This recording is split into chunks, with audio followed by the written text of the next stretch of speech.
एक बार शिवजी ने अपने तेज को समुद्र में फेंक दिया था। उसने एक महातेजस्वी बालक ने जन्म लिया।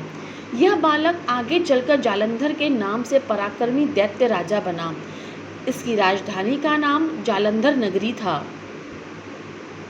दैत्यराज कालनेमि की कन्या वृंदा का विवाह जालंधर से हुआ। जालंधर महाराक्षस था।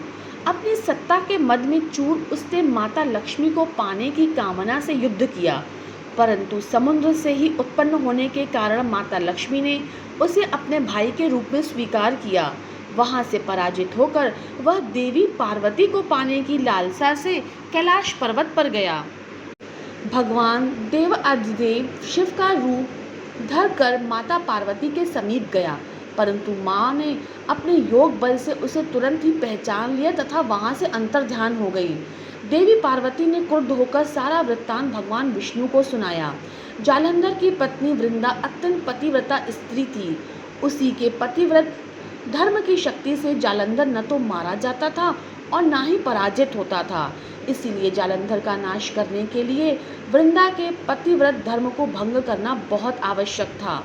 इसी कारण भगवान विष्णु श्री ऋषि का वेश धारण करके वन में जा पहुंचे, जहां वृंदा अकेली भ्रमण कर रही थी। भगवान के साथ दो मायावी राक्षस भी थे, जिसे देखकर वृंदा भयभीत हो गई। ऋषि ने वृंदा के सामने पल में दोनों को भस्म कर दिया। उसकी शक्ति देखकर वृंदा ने कैलाश पर्वत पर महादेव के साथ युद्ध कर रहे अपने पति जालंधर के बारे में पूछा। ऋषि ने अपनी माया जाल से दो वानर प्रकट किए। एक वानर के हाथ में जालंधर का सिर था और दूसरे के हाथ में धड़। अपने पति की यह दशा देखकर वृंदा मूर्छित होकर गिर पड़ी।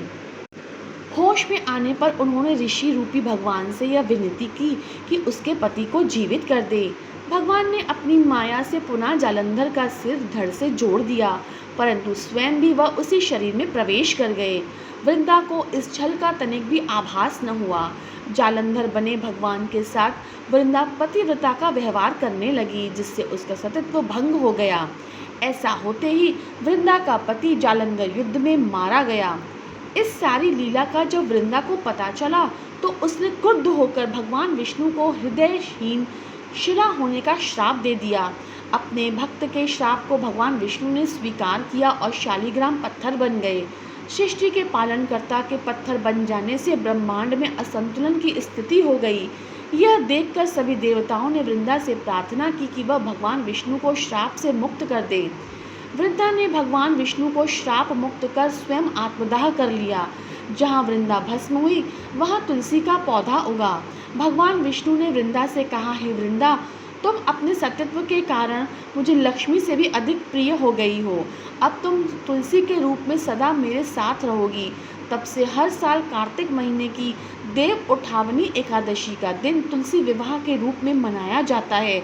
जो मनुष्य भी मेरे शालिग्राम रूप के साथ तुलसी का विवाह करेगा, उसे इस लोक और परलोक में विपुल यश की प्राप्ति होगी। उसी दैत्य जालंधर की यह भूमि जालंधर नाम से विख्यात है। सती वृंदा का मंदिर मोहल्ला कोट किशन चंद में स्थित है। कहते हैं इस स्थान पर एक प्राचीन गुफा भी थी जो सीधे हरिद्वार तक जाती थी। जिस घर में तुलसी होती है वहाँ यम के दूत भी असमय नहीं आ सकते। मृत्यु के समय जिसके प्राण मंजरी रहित तुलसी और गंगा जलमुख में निकलकर रखे जाते हैं, वह पापों से मुक्त होकर वैकुंठ धाम को प्राप्त होता है।